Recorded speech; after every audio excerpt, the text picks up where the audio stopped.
In the opening scene, we are introduced to our protagonist, Bryant.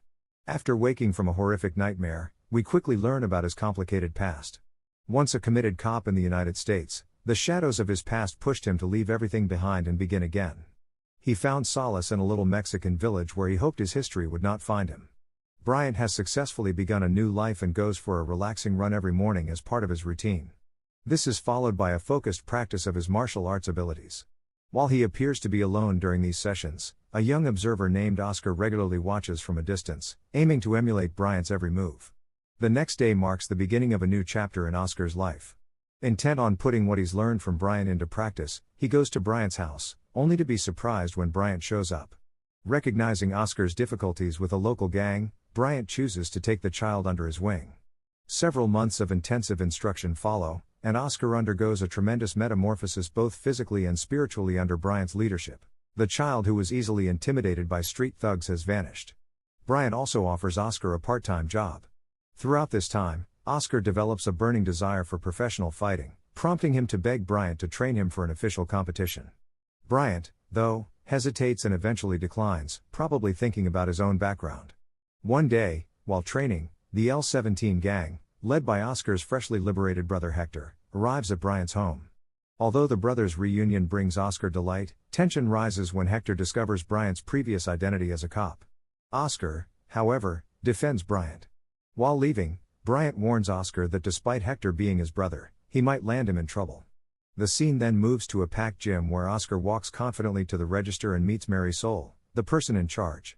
Her father left her the gym, and she follows its regulations religiously. Oscar is a minor, so she requires him to bring an adult to sign on his behalf. Throughout their conversation, Mary Soul is clearly taken aback by Oscar's charisma and persistence. As twilight falls, the L-17 gang prepares for a party in commemoration of Hector's return. Oscar, who was intending on leaving early, changes his mind after hearing rumors of a secret subterranean cage fight. He agrees to join the gang for the event because he is intrigued. A strong fighter known as the Collector controls the ring inside the dimly lit underground arena, viciously defeating everyone brave enough to confront him. In an unexpected turn of events, Oscar volunteers to confront this unbeaten champion. The audience's murmurs evolve into screams of surprise, but Oscar exudes serene confidence. Having trained under Bryant's skillful hands, he engages the Collector with Bryant's unusual combat techniques, startling everyone as he brings down the reigning champion. To cap off this achievement, Oscar receives $10,000. Soon after, a video of his stunning victory begins to spread on the internet, quickly going viral. Back in the United States, a sharp-suited lawyer working for the fearsome Cobain stumbles onto the trending video. Cobain, a criminal magnate previously apprehended by Bryant, notices it as well. He recognizes the distinct fighting style right away, deducing a possible link between Oscar and Bryant. Cobain wastes no time in instructing his lawyer to dispatch the Guzman brothers, notorious assassins, on a solitary mission to eliminate Bryant. During this time, the L-17 gang, accompanied by Oscar, arrives at Bryant's house. Hector suggests that Bryant officially coach Oscar for a huge tournament. Inspired by a mix of respect and antagonism, Bryant, however, declines it and warns Oscar not to use the fighting style he taught him. Shortly, Hector tries to approach Bryant's covered car, but he stops him. Being persistent, Bryant tries to approach him, but Hector threatens him with a gun. Surprisingly, Bryant gets his gun faster and orders Hector to put down his gun. After a brief, uncomfortable moment, Bryant orders Hector to step aside, instructing Oscar to accompany his brother and never return. Later, Oscar takes Hector to the gym for the required adult signature, fulfilling Mary Soul's earlier condition. However, when the Guzman brothers enter, the situation rapidly becomes tense.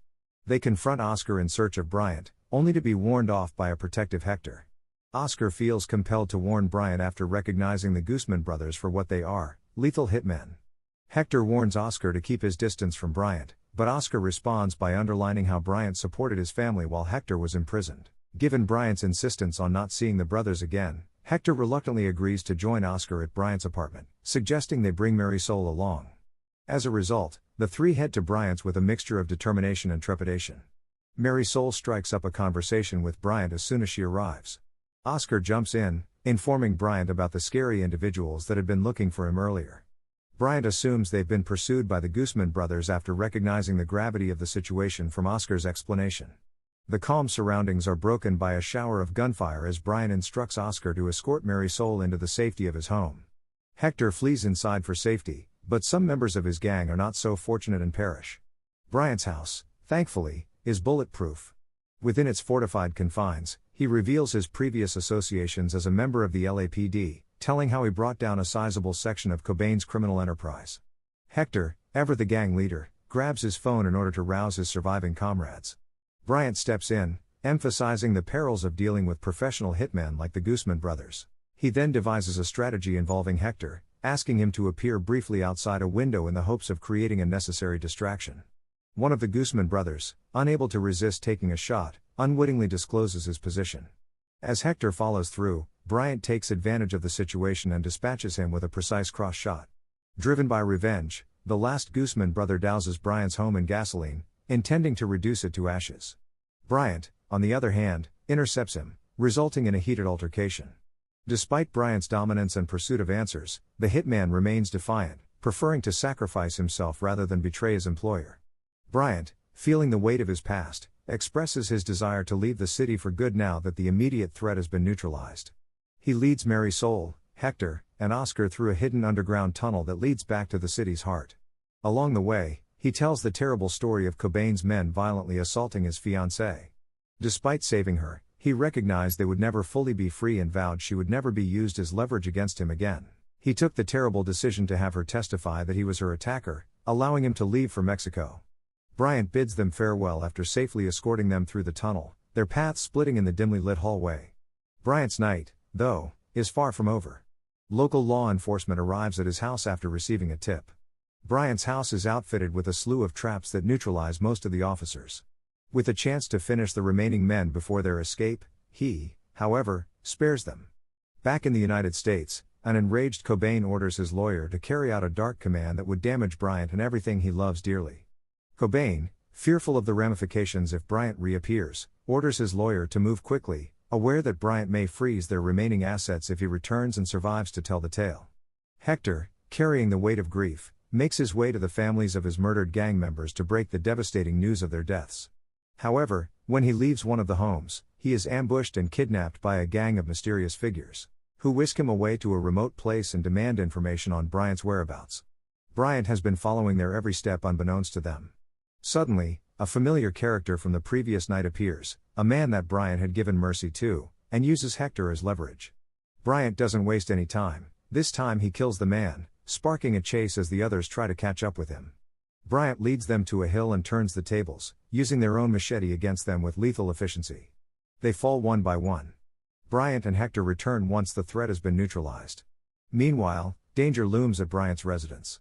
Oscar and Marisol are taken by surprise by a bunch of hostile males. While Oscar manages to repel a few, he is taken aback by one opponent wearing a helmet that resembles Bryant's fighting technique.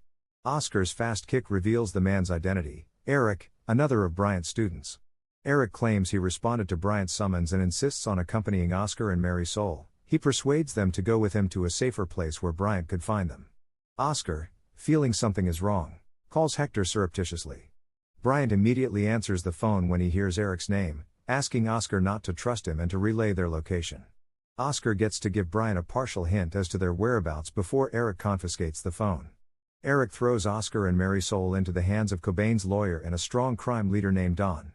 Desperate for any advantage, the lawyer begs Don to assist in capturing Bryant. Don, who was initially hesitant, changes his mind after learning of his men's deaths at the hands of Bryant earlier. He's enraged and willing to follow any leads.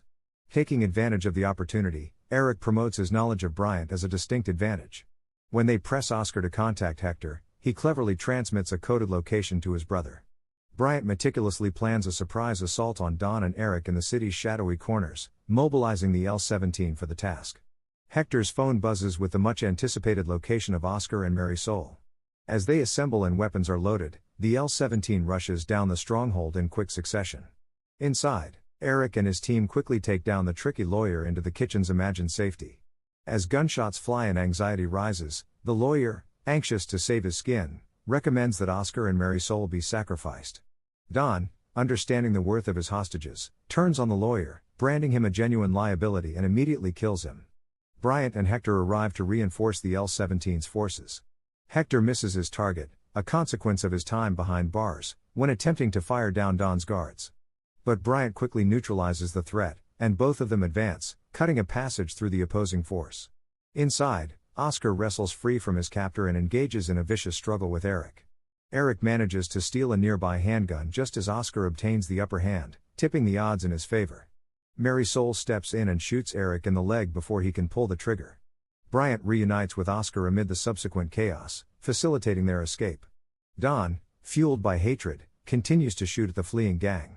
Hector, proving he hasn't lost his touch, puts Don down with a well-aimed shotgun. In a pivotal moment, the smoke clears and the horrors of the night fade away. Police sirens break the calm at dusk. Law enforcement had encircled the scene, taking statements. Hector, acting as their spokesperson, recalls the events of the night. A familiar automobile arrives, followed by Bryant's long-lost fiancée. In the middle of the chaos, their emotional reunion is a lovely moment. In the last scene, masked police officers enter Cobain's protected quarters. They take off their masks, exposing themselves to be gang members and, most unexpectedly, Bryant. He locks his focus on Cobain, bringing the movie to an end.